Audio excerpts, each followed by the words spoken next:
My. Hello and welcome. It's Sigrid de Cast here, Sticky Beak marketing consultant who works particularly with coaches and consultants to write and publish a marketing ready book in 6 weeks or less. And today I'm interviewing Laurie Freed, the founding gardener of the Loving Garden charity. Welcome, Laurie, to have you here.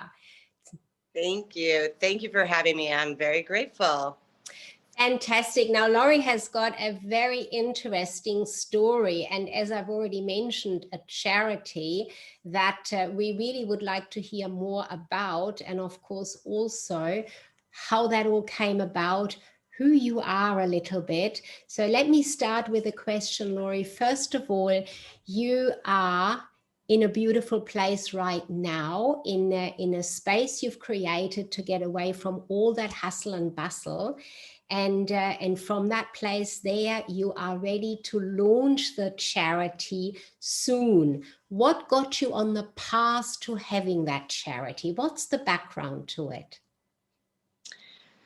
Thank you so much for asking that. I've been known to have a lot of Lori stories, so I will condense this particular Lori story.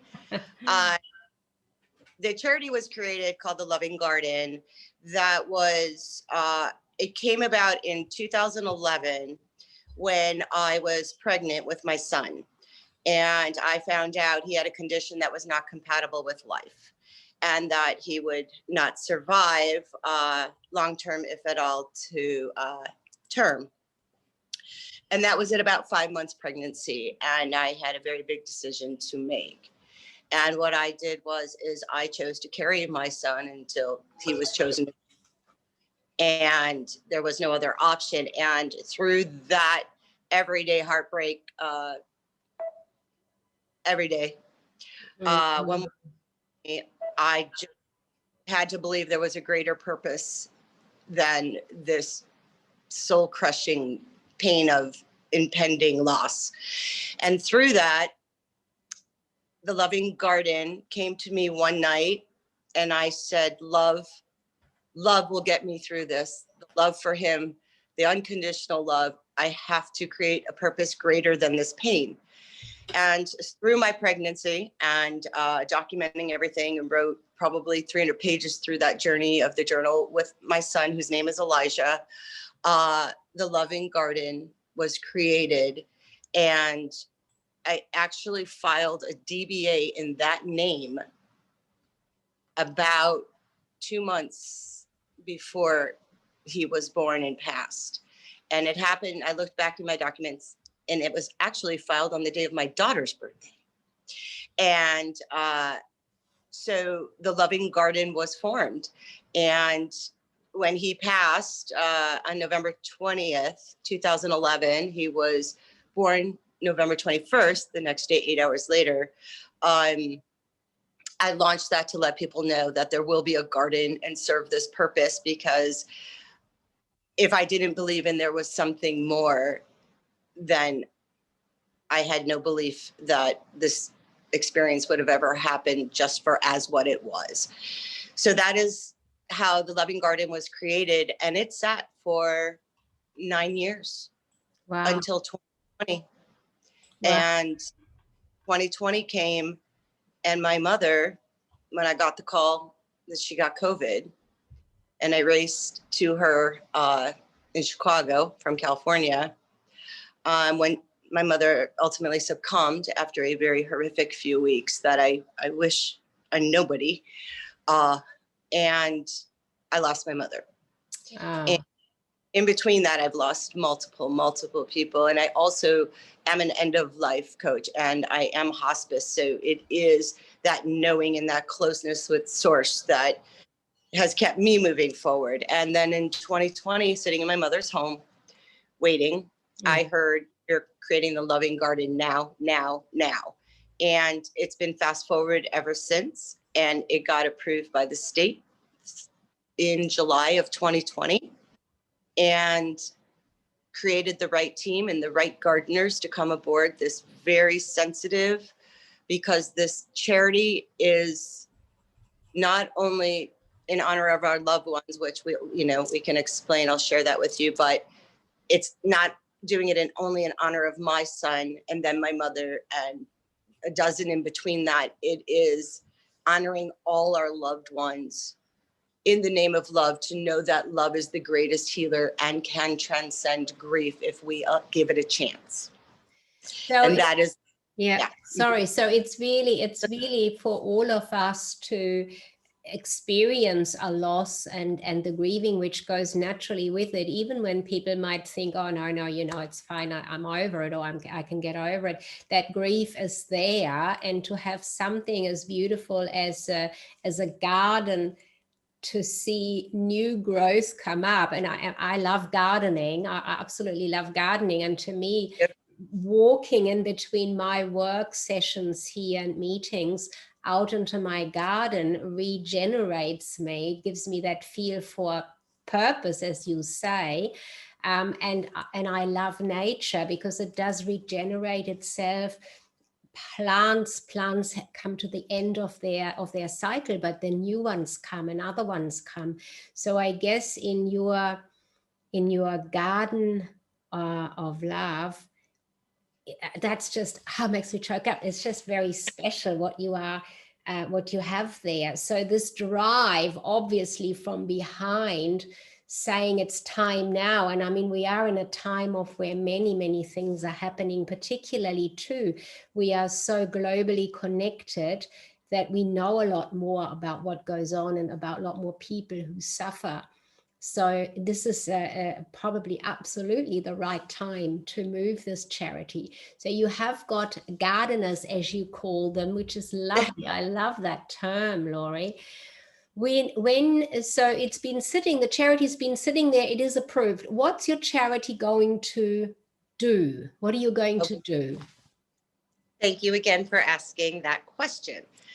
The whole purpose of the garden, and I come from a business online marketing, a flowchart background. And what I've done is I have taken my true soul purpose, which has always been with me, and my business head, and I brought it together and created that balance. And I have created the Loving Garden. It's a virtual garden online. Not many have an opportunity to go to a garden or plant a flower. True. So you can do the Loving Garden and select one of the multiple of flowers that we are offering with a description of what they each represent. You can select a flower to plant, and you plant a quote seed of love for any donation amount, $1, $100, whatever calls to you. And you plant that seed of love in honor of a loved one that you lost, to know that that love was never lost when they passed, that love will bloom on in honor of them and the love that you had for each other.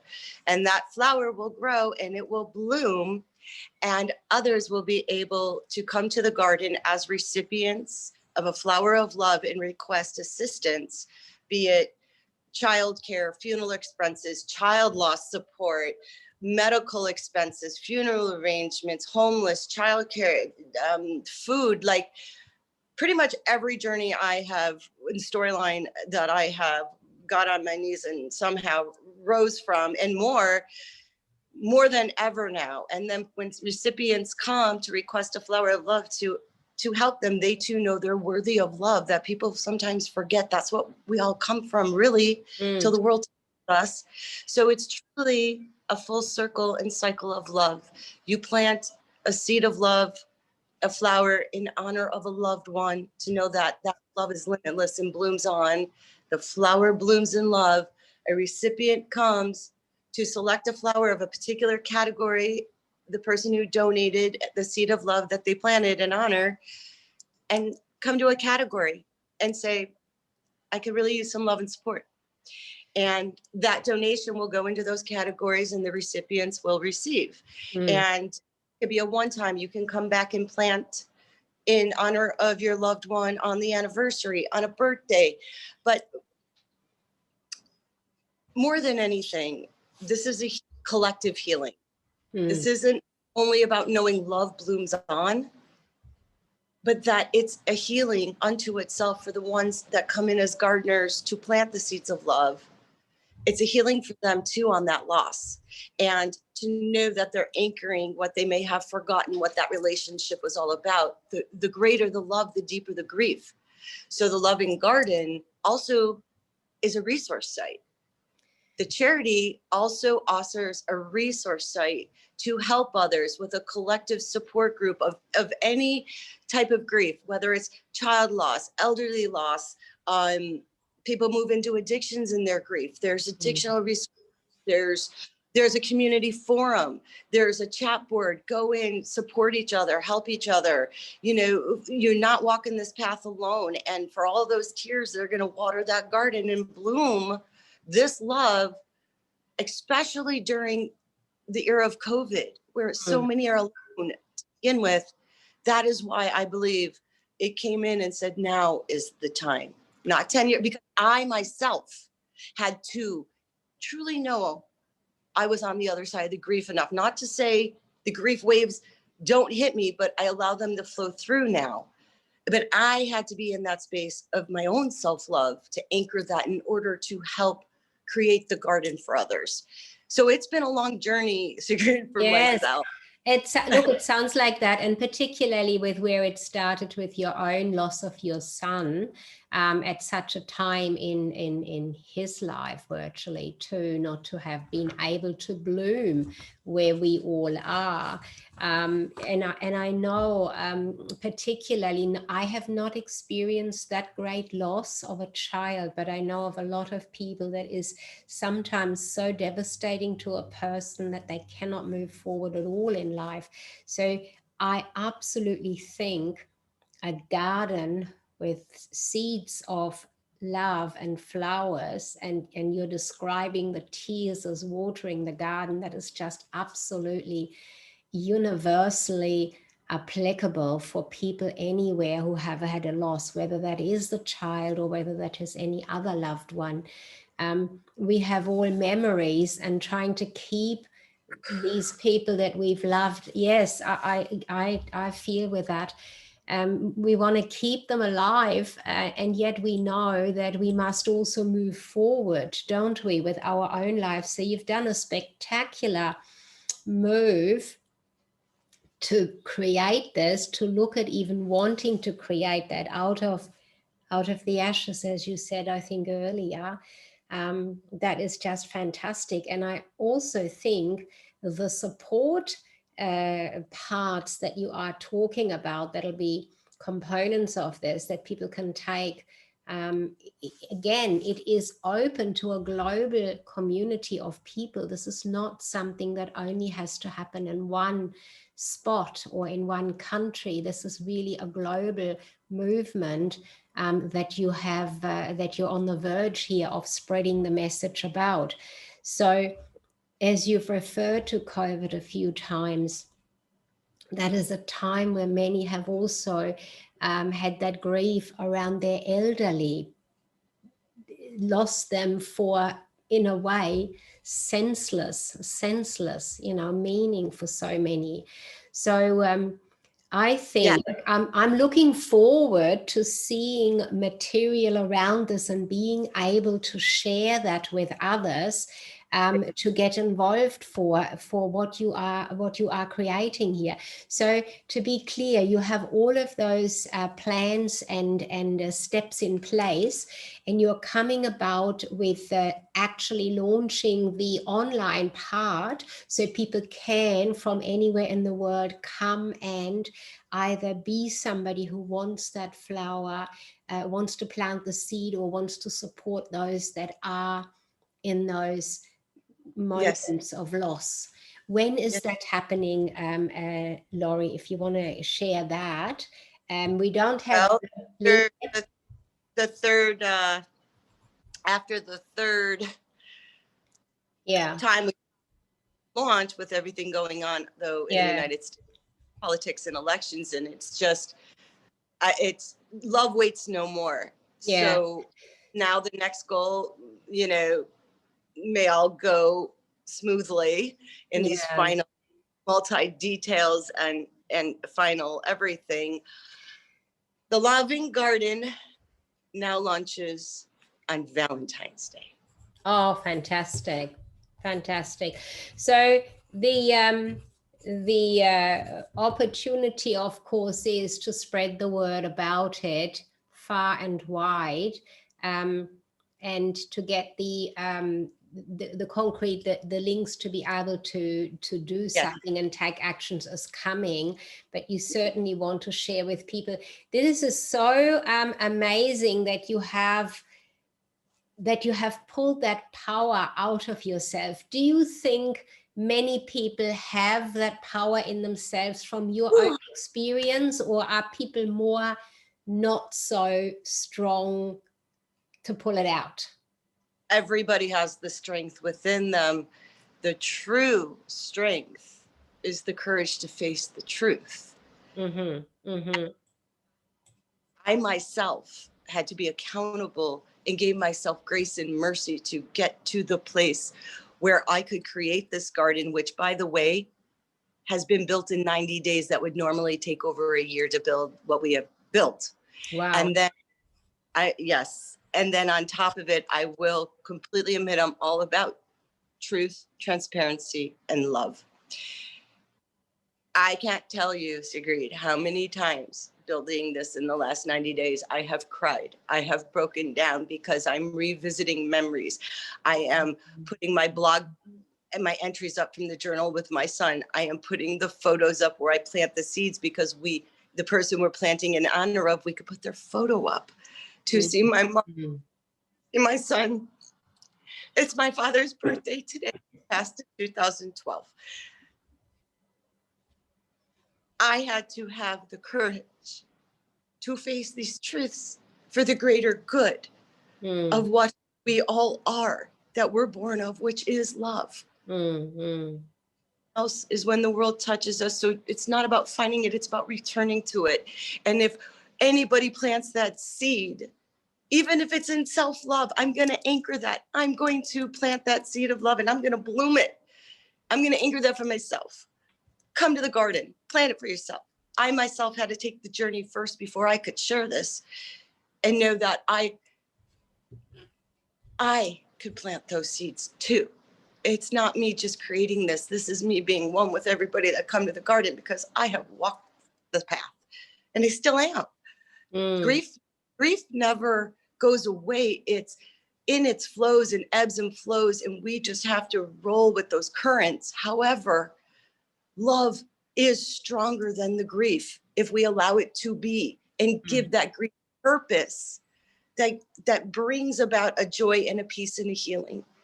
And so more than anything, I've been on the grief journey. I've been the love journey. It's bringing them together as a collective healing, not only for the gardener, but the recipients. Yes. Because love is the true healer. And all this external grief and chaos and uncertainty in our world that everybody is going through, whether they know it or not, on a level of grief, they're not alone. Come to the garden. Yeah, and I think, the garden, to me, it is, people in grief can very easily get lost in their own thoughts and in that pain inside. And I mean, we have places where we bury our people that have passed, our loved ones that have passed. So that's a place to go to keep memory of them. But that is really hard to apply in a global world where we are moving locations quite often to leave, you're virtually leaving them behind. So if you have not anymore. No, you have a virtual garden now where you can take that with you. It's a focal point, and it is a place where you really can go to any time. And in a way, 24/7, because if it's an online, you really have a place there to go to. That is really, really powerful for bringing that into the world, Lori. I have to have a legacy somewhere, meaning if I'm going to leave anything, when it's my turn to go home, it will be leaving behind love. And for me to add all these other elements, then it'd be just a charity with the resources, with the community forum. And when everything COVID, I got the inspiration, you know, I thank my people up there. Yes, for sure. Board for the support, but there's a particular community chat forum just for COVID, just for COVID families with this first person experience, such as myself, which I have now dubbed and is going to be registered, called CARES, which is COVID and Real Experience Support. And so it will be a dedicated forum for others like myself who have that first person, as my mother, you know, expired, holding her hand on her journey home. That's a whole other type of grief unto itself. So there is full forums to go into, there's resources. And then on top of it, you can have your own Loving Garden account. My Loving Garden, you can go into your own account and you can write in journal, you can write letters, you could upload your artwork of love. You could share it with the community if you want. That's up to you. Check a box and we'll share it with everybody, or it's your own private, confidential, sacred space. Yeah, keep it for yourself or have it opened up. This is emotional, this is powerful, and this is something to coming out there. So can people contact you in some way right now if they wish to be supportive, perhaps even be a gardener in some capacity? I'm grateful I could help interns or volunteers to spread the words, pardon, because I have some people lined up for Italy and Philippines and Norway, and the translations for the site. Phase 2 is already on the heels. It's already in development, and I want to make it as seamless as possible. But if there's volunteers that would love to, you know, be an admin in the chair in the community group that have, you know, those skills and have firsthand experience of helping others in their grief process, or, you know, marketing or anything to spread the seeds of love and get the word out for everybody, I would be so grateful. And right now, because you can send it to love@thelovinggarden.com. Yeah, fantastic. We will put that with with all the promotions that we do, so people can go below the video and do that connection, make a direct connection with you as soon as they wish to, and you can take it with them from there. And you keep us updated when the site is up, that we have that link as well with it. I would like you to give us a summary, a brief summary that you want to leave the viewers of this particular interview video for this moment. What I would love to share is that within all of us, there is a gardener. And we have to remember we are all gardeners. And you can come to the garden anytime and be a gardener of love. Pay forward love, because that's the most ultimate leave behind and honoring possible. And that love truly is our healer in our grief and in our joy. It is love. And don't forget who you are. That is who we all are. Come to the garden, thelovinggarden.com. I love it, Laurie. Thank you so much for sharing that, for opening up your emotions to all the world, really, who see it. And I'm really looking forward to hearing, to hearing how it is growing. Yes. You know, my first interview, Sigrid, I have not done anything. I'm so busy on the garden. I have to say thank you for interviewing me and helping me speak that truth, because it makes it even more real now to share it for the first interview. And I think that's for the people that come to the garden as well, to share that own grief, but love that comes back to you from it. I am looking forward to watching this grow and being perhaps even part of it. And I would love viewers of this, please take action. If it's not for yourself, you know, take the action for someone else and introduce them to this. Thank you, Laurie. And with that, we'll conclude this for the moment. For our viewers today, The Loving Garden. Links will be below this video for you to take an action for yourself or for others you know are grieving and need some support that Laurie, Blooms. the loving gardener, can offer. Thank you. Thank you. Thank you, beautiful. Bloom on.